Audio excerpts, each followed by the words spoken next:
গুড়টা টেস্ট করবো, দেখি গুড়টার কী অবস্থা। সাতক্ষীরার খেজুরের গুড়, ওরে বাবা যে কত মজা এটা হয়। বিসমিল্লাহির রহমানির রহিম।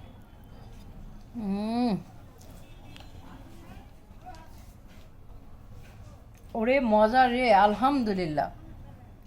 তো আমি এক বছর খেয়ে ফেলতে পারবো সব। এই আমার এই গুড়টা সামদায় রাখবা, খবরদার কারো দিব না।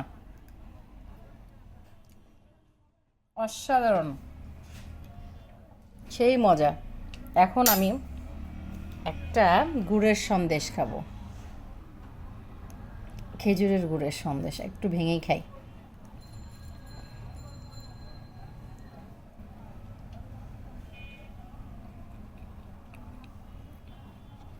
এতে আমি এক বছর সবই খেয়ে ফেলবো মনে হচ্ছে,